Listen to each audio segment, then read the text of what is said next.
In this video we will look at the RISC module. So we are already running Patrel and center, and they are connected. In case they are not connected, you will quickly get an error message down here. So we start RISC. RISC stands for Real-Time Interactive Subsurface Characterization, and it's a way of predicting porosity, lithology and saturation on the fly. So in here you have three options as far as what type of input data to use. Two of them are AVO data, and the last one is seismic inversion data. We'll look at the seismic inversion data in this video, and the others in another video. So we choose seismic inversion data, and then we need to choose the input.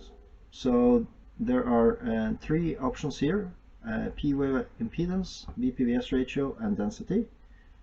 You see the units that center is expecting these properties to have to run properly.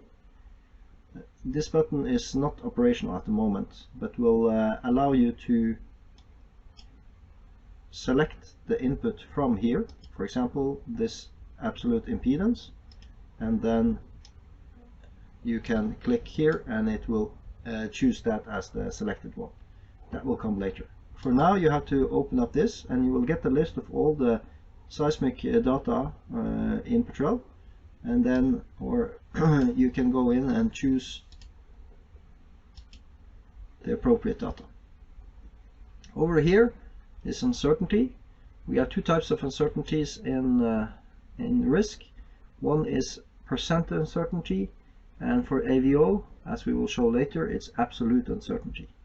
So the percent uncertainty is pretty straightforward. We are considering a particular value from the dataset, plus minus 3%, here 5%. So these are default values that you can use, or you can modify them. Then to the right here is scaling factor, and for the seismic inversion data we'll probably replace this with unit later on. But for now you can use this to do simple unit conversion. So if we go back to Patrel here, we can see in case of the VPVS ratio that we have in this window here, this has the proper unit, so that's normally not a problem. The order of value should be around 1.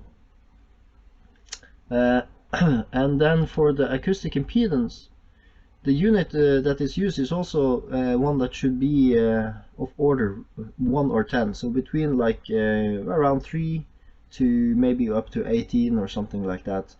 And we can see here that this is more like order of million, so we need to divide on 1 million, and we can do that by multiplying with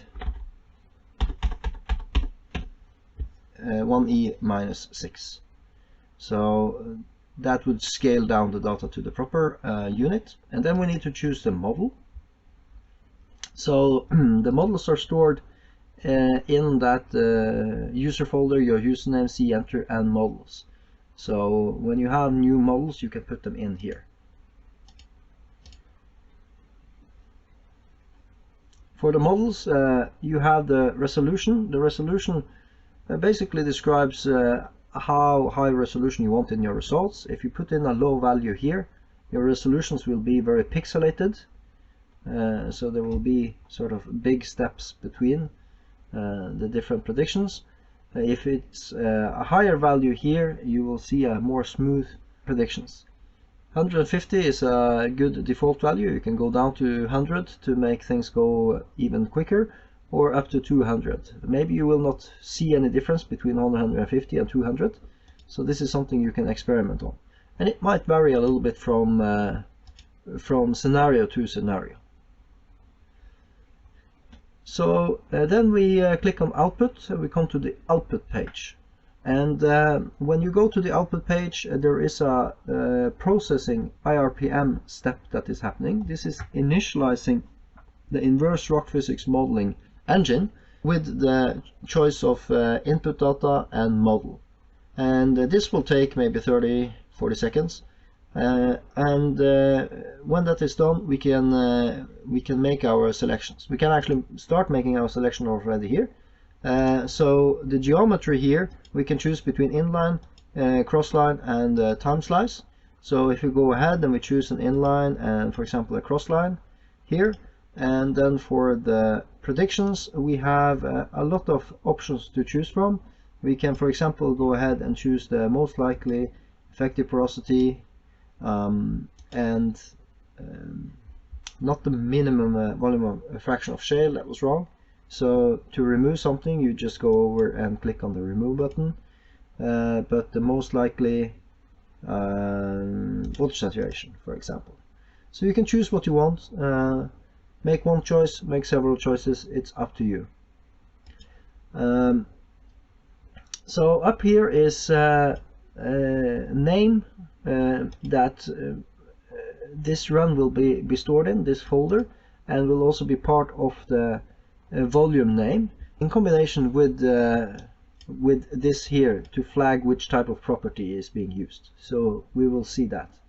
Now finally we need to specify the index here. So in case of a time slice, the time needs to be put in seconds and a positive number, even though it is in milliseconds in here and negative. So that's just something to be aware of. For the inline and crossline, it's the index that we want.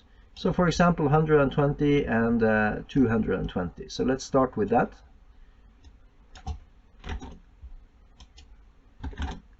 And we can just go ahead and update. And we will now see again a processing firm. And if we go in Petrel now, we can see that we have generated solutions. It's stored in absolute SID patchy simple kite. So if you choose a different model or input, there will be a different folder for this. And we can go ahead and display the results.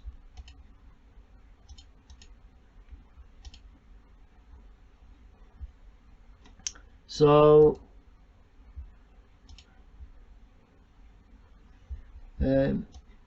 right now you have to manually set the color map to use. So we go ahead and we do that.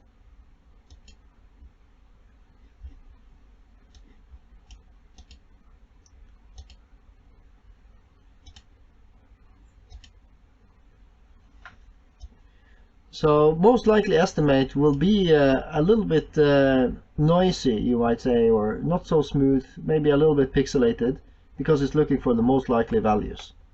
So that might jump around a little bit as you move laterally. If you choose the weighted mean, you will get a more smoother averaged prediction, let's say. Okay, so this is an example. Let's try now to change to a different index value. Change this to, for example, these values, and then update and go over here. And what you will see is that the different displays here will update. So for the input and also for the output, it will jump to that inline crossline and show the results. So here it's doing the inversion on the fly and then showing the results. So we if we go in here now, for example, and look at this one here, and navigate through the volume, we will see that the volume only has solutions for the indexes that we have actually run. So if we do 89 here, we have, and the other one was 150 or 120, was that? 120, yes. So, but that is stored in the volume here. So you can use this method to do inversion for particular inlines and crosslines around your target to see if it makes sense, if you're happy with your settings, happy with the model. And when you're happy with everything, you can go ahead and you can choose all the all the type of predictions you want to have, and then set it up to run the IRPM on the volume. And when you do that, that will take a little bit longer time to run, because it's doing the whole volume, but it's done in a matter of minutes. So a nice coffee break. It of course depends on how many volumes you want to run, and it depends of course also on the workstation that you're working on, and the size of the volume. When that is done, you will have a full volume that you can navigate through, and you will have all the solutions. So that's a quick run through the RISC module.